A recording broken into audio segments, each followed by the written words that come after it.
வணக்கம். எனது நாத்தனார் பெண்ணின் மனை பூஜையை பற்றி தான் நாம் இப்போ பார்க்க போகிறோம். அந்த பூஜையை நான் அந்த சடங்கை ஆரம்பம் முதல் கடைசி வரைக்கும் எப்படி அந்த செய்யணும் அப்படின்றத நான் இதை விளக்கமாக நான் சொல்லியிருக்கிறேன். காட்சியுடன் இது விளக்கமாக வரும். வாங்க பார்க்கலாம். பொதுவாக மனையை நாம் சுத்தமாக புல் பூண்டு எதுவுமே இல்லாமல் நம்ம க்ளீன் பண்ணிவிட்டு அதுக்கப்புறம் தான் பூமி பூஜை போடணும். இப்போ சூழ்நிலை காரணமாக இப்போ இந்த மாதிரி செய்ய வேண்டியதாக இருந்தது. இப்போ தொடர் மழை காரணமாக பல மாதங்களாக தேங்கியிருந்த தண்ணீர் வற்றவே இல்லை. நாங்கள் மோட்டரை போட்டு இறைச்சோம், அது வற்றவே இல்லை. அதனால் கொஞ்சம் நாங்கள் இந்த இதில் கொஞ்சம் காஞ்சி இருக்கிற பகுதியில் நாங்கள் மண் கொட்டி நாங்கள் வாஸ்து நாளனால அதை மிஸ் பண்ணக்கூடாதுன்றதுனால நாங்கள் அன்றைக்கி நாங்கள் பூஜையை வச்சுக்கிட்டோம். நாங்கள் இது எப்படி செய்யலான்றதை நம்ம இப்போ பார்க்கலாம் வாங்க. இச்சடங்கு ஒவ்வொருத்தருக்கும் மாறுபட்டு இருக்கும். ஒவ்வொரு இதுலேயும் ஒவ்வொரு மாவட்டத்துலேயும் ஒவ்வொரு குடும்பத்துலேயும் மாறுபட்டு இருக்கும். ஒரு சிலர் பாலக்கால் வச்சு பண்ணுவாங்க. ஒரு சிலர் இந்த மாதிரி கல் நவக்கிரக கல் வச்சு அப்படியும் செய்வாங்க. இது அவங்கவுங்க குடும்ப பழக்கத்தை பொறுத்து செஞ்சது. நாங்கள் நவக்கிரக கல் நாங்கள் பதிச்சு நாங்கள் செய்கிறோம். இந்த பூஜை முறையை நாம் இப்போ பார்க்கலாம் வாங்க.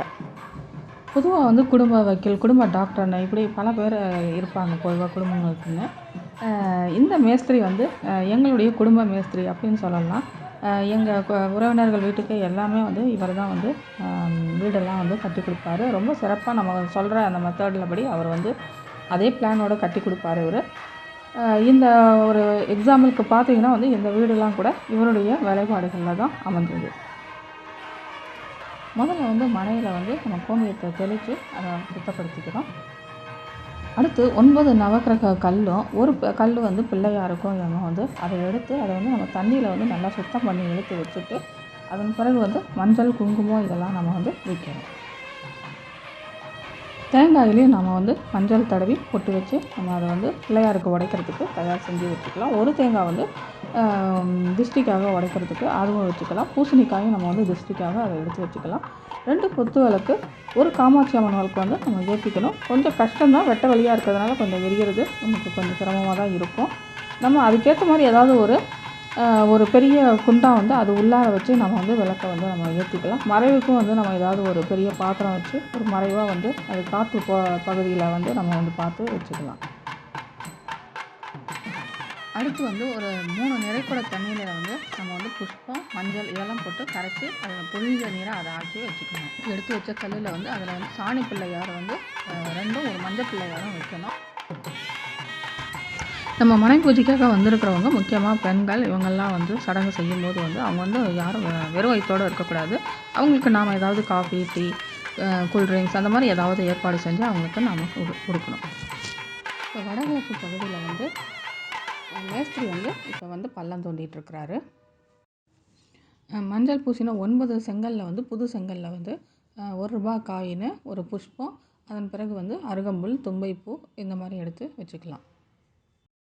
இப்போ மேஸ்திரி பள்ளம் தோண்டின இடத்துல மஞ்சள் குங்குமம் இதெல்லாம் போட்டுக்கிறாரு.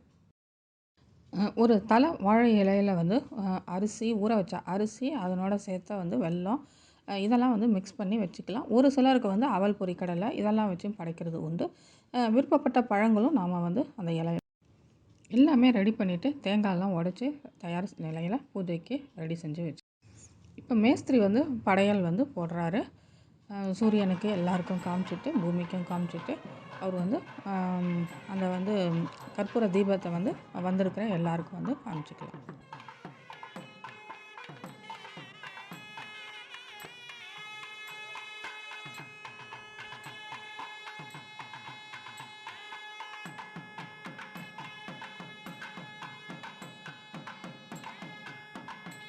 இப்போ 3 நிறைக்குட தண்ணீரை வீடு கட்டுறவங்க எடுத்து கொடுத்து அவர் இந்த பள்ளத்தில் நிரப்புவார்.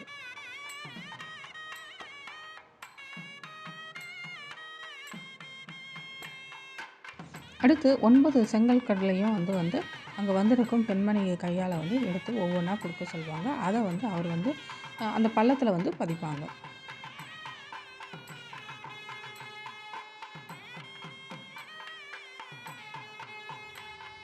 ஒரு பெரிய கட்டி கற்பூரம் ஒரு வெத்தலை மேலே ஏற்றி அதை வந்து தெப்பம் போல் வந்து அந்த தண்ணியில் வந்து விடுவாங்க. அது வந்து கரெக்டாக அது வந்து சுற்றி வரணும். அது வரைக்கும் அதை விடுவாங்க. அப்படி அது வந்து சில டைமில் தடையாக சுற்றி வந்தது அப்படின்னா வந்து உங்களுக்கு வந்து நாம் வந்து அந்த அந்த தண்ணியில் வந்து கையை விட்டு நம்ம வந்து தள்ளி விட்டோம்னா அது வந்து சுற்றி வந்துடும் சுலபமாக. தேங்காய், எலுமிச்சம்பழம் இதெல்லாம் மேலே வந்து கற்பூரம் ஏற்றி அவர் வந்து சுற்றி திஷ்டி சுற்றி போடுவார். அதன் பிறகு அந்த பள்ளத்தில் வந்து நவதானியங்கள் வந்து தூவலாம். பூசணிக்காய் வந்து அதை 4ஆக கட் பண்ணி அதன் மேலே வந்து குங்குமத்தை தடவி 4 பக்கம் மூலையிலையும் நம்ம வந்து வைக்கணும். எலுமிச்சம்பழத்தையும் வந்து 4 துண்டுகளாக ஆக்கி அதை நடுவில் வந்து குங்குமத்தை தடவிட்டு அதையும் வந்து இந்த பள்ளத்தை சுற்றி 4 பக்கமும் வைக்கணும். பூமி பூஜையில் படைத்த அந்த பொருட்களை வந்து தேங்காய், வெத்தலை பாக்கு இதெல்லாம் வந்து வீடு கட்டுறவங்களுக்கு வந்து எடுத்து அவர் கொடுத்து ஆசீர்வாதம் செய்வார்.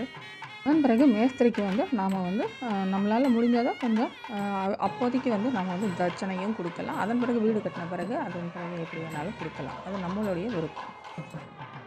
அதன் பிறகு வந்து இருக்கிற பெண்களுக்கு வந்து தாம்பூலம், வெற்றிலை பாக்கு, ஜாக்கெட் பிட்டு அந்த மாதிரி வந்து அவங்கவுங்களே விருப்பத்துக்கு ஏற்ற மாதிரி சில பொருட்களை வச்சு கொடுக்கலாம்.